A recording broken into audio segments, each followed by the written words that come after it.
The premise of Die My Love, it's a film that depicts two people and they've moved to the countryside to make their lives idyllic, and what we witness is the gradual osmotic disintegration of their lives.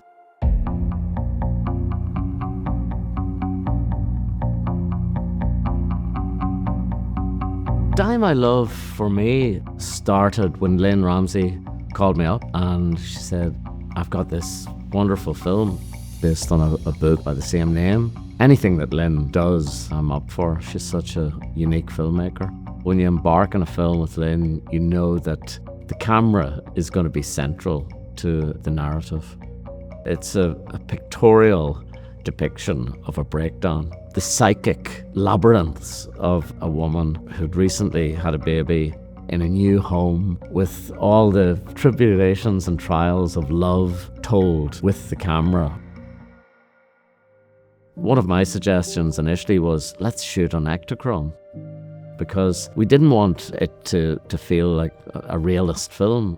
And Grace, the character played by Jennifer Lawrence, we wanted it to feel like it was somehow an embodiment of her perspective, a skewed perspective of the truth.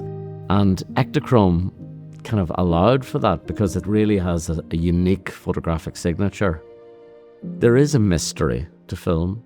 I got all my grey hair shooting on film because you don't know that it's definitely there. There's something really special about that because you're taking a step into the dark, literally. The day interiors were a challenge. We needed to pump a lot of light into the sets. The decisiveness of the impact of strong sources gave it a particular look. Lynne shoots very frugally. She knows what she wants. She doesn't run endless takes. So we knew that the arguments that were going to be employed to force us to shoot digitally were not there. We were greatly helped in that regard by Panavision, our friends at Panavision, who supplied lenses and Panaflex XLs, Millennium XLs, and the PVintage lenses that we used in the production. It wasn't a huge budget film, but they have a base in Calgary where we shot in Canada. So it was great again, knowing that you have that support right there. I had a brilliant operator called Chris Chow, and there's quite a lot of handheld, and his handheld is second to none. It's amazing. And he also did Steadicam as well. There's a lot of silence in the film. And I think that cinematography is uniquely served to depict those kind of ideas.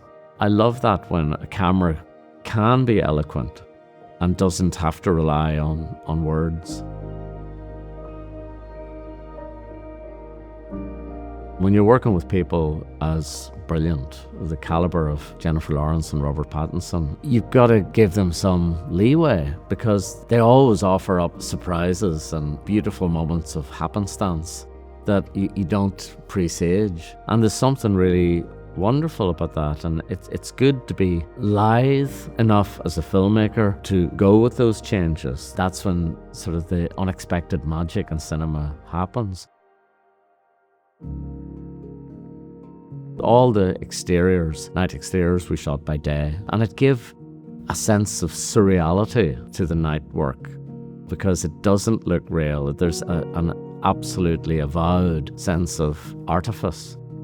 For those day for night shots, because a lot of them were in forests and low-key environment, we had to shoot on negative, either 5:2:13 or 5:2:19, 500 SA and 200 SA, just to get the exposure right in those shady forest scenes. We exposed it normally, but printed down, and in the timing, contrast was reduced, but there was plenty of information there to play with. We tested several sets of lenses. Panavision were great in giving us these sets, but I opted for the PVintage lenses, which are really beautiful. I also shot with two Petzval lenses, a 58mm and an 85mm Petzval, which I love, and we used those predominantly for their sort of swirly bouquet around the edges, so for when Jennifer is having her moments in her head, they were perfect. With dappled trees in the background, you really see that signature of those lenses, which I really love. With Lynne, if she's not feeling the spirit of the shot, she'll abandon it immediately. She'll just cut it off and say, right, let's do something else. And there's something really refreshing about that, because she knows how to follow her instincts. And that is why her films kind of have this peculiar ring to them, because they're unequivocally filtered through her director's mind and heart.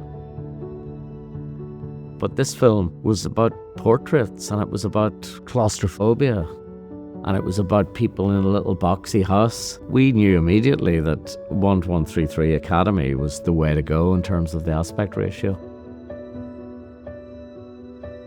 It's a beautiful format for putting people in the bottom or the edges of frame. It sort of fitted the house.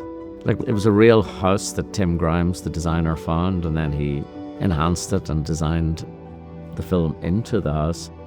But everywhere we looked, we were just like, thank goodness we shot with this aspect ratio. Everything seemed to fit really well.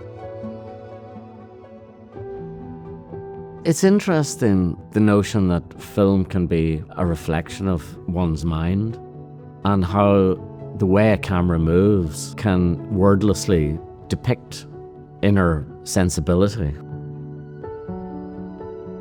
It's defiantly a piece of poetic cinema. But I think that Lynne is a master of that type of direction. There's so much leeway to think poetically, to work poetically. It's really lovely when you remind yourself that cinema is an art form, and art is a great word.